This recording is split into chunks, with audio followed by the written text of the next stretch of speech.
Once upon a time, in a quiet Zen garden where pebbles lay meticulously in patterns and koi swam in serene ponds, an old Zen master sat beneath a flowering cherry tree, his eyes observing the world with a depth born from years of understanding. As students approached, he softly asked, "What brings you to this garden today?" A young disciple replied, "Master, we seek understanding about meditation. The world buzzes with its mention, but what truly is it?" The Zen master chuckled softly. Meditation, like many words, it's misunderstood. He paused, allowing a gentle breeze to rustle the tree leaves. Imagine demanding a tree to bear fruit without nurturing its roots, watering it, or exposing it to sunlight. Fruit is a natural outcome, not a forced result, just like meditation. The students looked puzzled.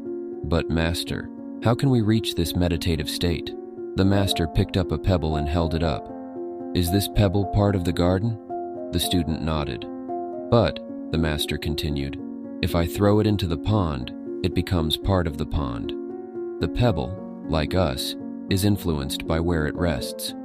When you immerse yourself in life's tasks, jobs, relationships, these are like the gardens and ponds of our existence. But real life is the pebble itself, not where it lies. He placed the pebble on his palm. "See, it's still a pebble, unchanged. Your true self is always there, untouched, despite where life places you." Another student questioned, "Yet we feel imprisoned by our situations, our homes, our belongings. How can meditation help?" The master smiled. "Imagine if this pebble thought it was only of the garden or the pond. It would feel trapped. Meditation helps you realize you are neither. It's not about doing, it's about being.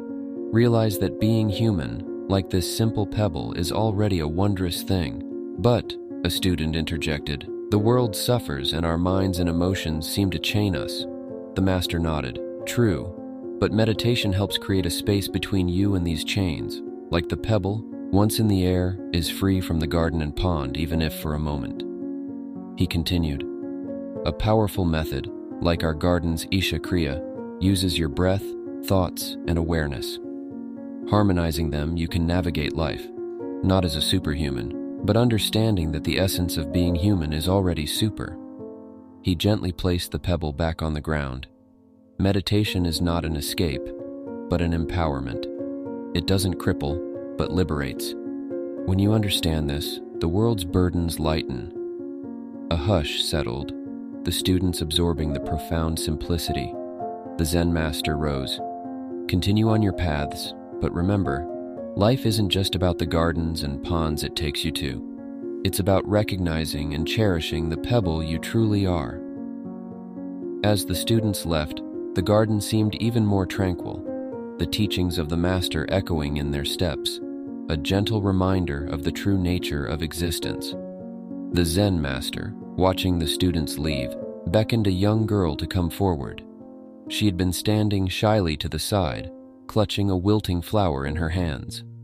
"What brings you here?" he asked gently. "I found this flower, Master," she whispered. "It looked beautiful in the morning, but now it seems to be dying." The master gestured for her to sit beside him. "Just like this flower, everything has its moment.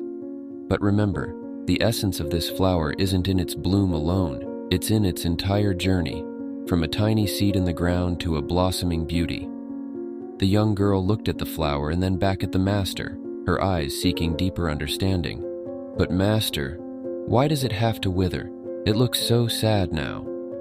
The Zen master leaned in and whispered, "Everything in life has a cycle, from the tallest trees to the tiniest pebbles, from the mightiest emperors to the humblest of monks.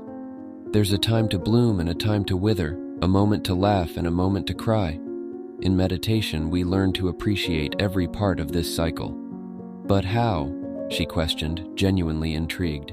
The master took a deep breath. "By being present. Every moment, every stage, every twist and turn in the great dance of life holds its own beauty. Meditation helps us become aware of these moments, to truly live them rather than just passing them by." He paused, allowing the resonance of his words to sink in, then continued, "Many people spend their lives asleep. waiting for big events. But true living and true meditative awareness lies in celebrating every breath, every heartbeat, every fleeting moment. The girl looked deep in thought, and after a moment she asked, "But how do we practice this? How do we remember to cherish every moment?" The Zen master replied, "By understanding impermanence, everything changes. By holding on to the present, we free ourselves from the shackles of the past and the anxieties of the future. We create space in our heart and mind to experience life as it unfolds." He then pointed to a stream flowing nearby. "See how the water flows? It doesn't cling to the rocks or the banks. It just moves, always in the present. Similarly, our thoughts and emotions flow. In meditation, we learn to watch them, not get swept away." The young girl nodded, a dawning realization in her eyes. She looked at the wilting flower again, but this time with a gentle smile. Handing it to the Zen master, she said, "I understand now. This flower's journey is a lesson. It's beautiful not despite its wilting, but because of it." The Zen master nodded. "Exactly. Every moment, every stage is a step in the grand dance of life. Cherish it."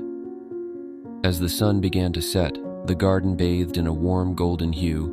The master and the young girl sat in quiet contemplation, cherishing the present, guided by the wisdom of meditation. If you have gained value from this video, give it a like and share it with your friends. Thanks for watching.